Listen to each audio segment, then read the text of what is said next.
We are fast approaching my favorite time of the year, sweater season. While I do love me some vintage style, there is just something about the more modern boots, scarf, and sweater combo that is just very appealing to me, and that is usually my go-to look this time of year. Seasonally flavored coffee beverage included. Sadly, this year I have a bit of a problem. My work requires me to spend a lot of time at the computer, so I spend most of my day sitting like this. But then I come home and I do more of this. This has resulted in every single sweater forming a hole in the exact same spot. I apparently have daggers for elbows.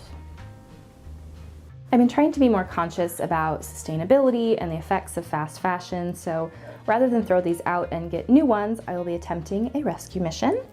I'll be sewing patches over the elbows to cover up those holes, reinforce those weak spots, and hopefully extend the life of these pieces a bit longer. I tend to hoard scraps like a dragon on the off chance that somehow, someday, I will find a use for them. And today is actually one of those days. You can buy ready-made patches at most fabric stores, but I'm going to be making my own out of quilting cotton and some iron-on interfacing. I'm hoping this will add a bit of character for my sweaters and also help me chip away at that scrap pile that I've had sitting in a drawer for way too long. The first step, after my assistant gets some scritches, of course, is to pick out fabric to make my patches.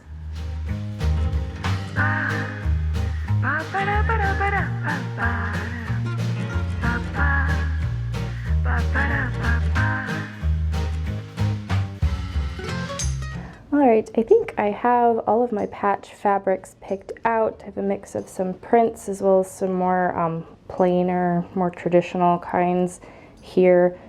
I was agonizing over some of my choices. It's like, do I want to do that much of a contrast? But then I realized this project would be really easy to redo if I decide that I don't like it later. I could just cut the patches off and replace them and it won't really hurt anything. So I'm going to go for it with some of these more whimsical ones, and if I decide that I don't like them later, we'll just do them again.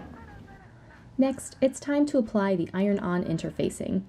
My scrap hoarding tendencies apply here as well, and I'm using oddly shaped leftovers from other projects.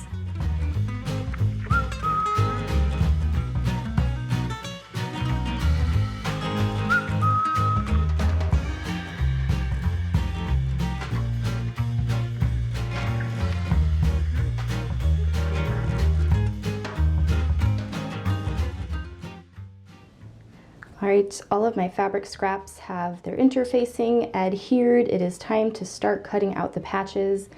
Because these are essentially going to be appliques and the edges are going to be visible, I want them to be as neat and perfect as I can possibly make them.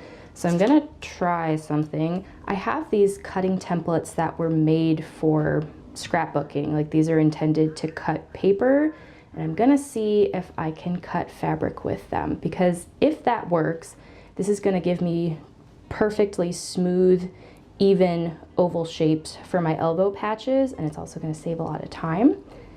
If it doesn't work, at the very least I can use these to cut out a pattern, and that'll help a little bit. But it would be perfect if the blades actually cut fabric. I don't know if they will. Let's find out. Okay, I'm going to try it on a little corner here. Let's see if this works. I have a couple different kinds of interfacing on here too. Some of them are thicker than others, so this might work for some of them, but not for others. Let's see. Oh no. So that was a failure. It does cut the fabric, but it also pulls it and rips it a little bit, so I don't get that nice smooth edge like I was hoping for, like these tools make with paper. Ah well, I thought I was being really clever. I was not. So instead of that, I am just going to cut a template out of paper and then trace it onto the fabric and cut with fabric scissors the old-fashioned way. All right, let's do it.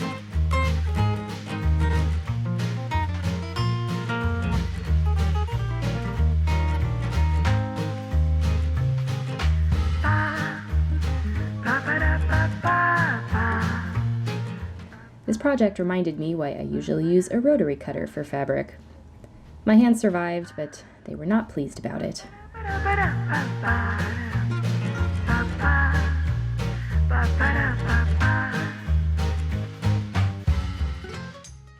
Before I start stitching, I'm reinforcing the edges to prevent fraying.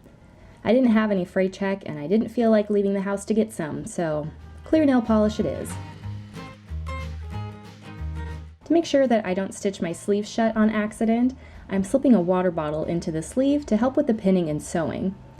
One of the benefits of doing this after my sweaters have been worn and torn is that I can see exactly where the patches need to go.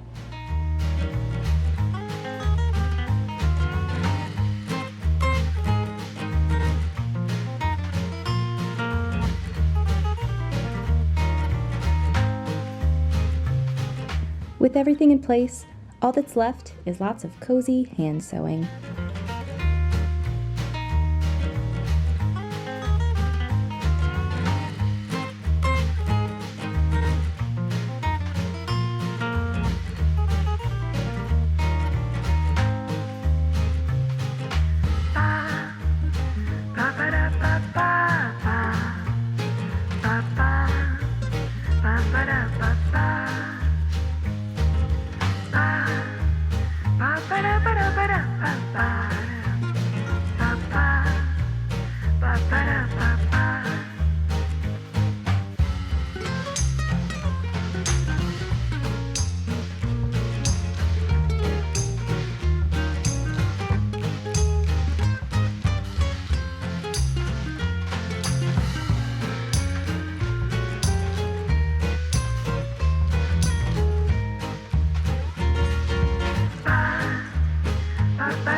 My sweaters are back in action and I am ready for fall.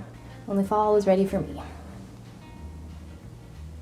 This was a very simple project. It was fairly quick. It only took me as long as it did because I had so many sweaters to fix. I think I ended up putting patches on 10 of them, but per sweater, after we did the cutting and the ironing, it was only about like 15 to 20 minutes to stitch on both patches. So very quick, very simple project. I am very glad that I did it.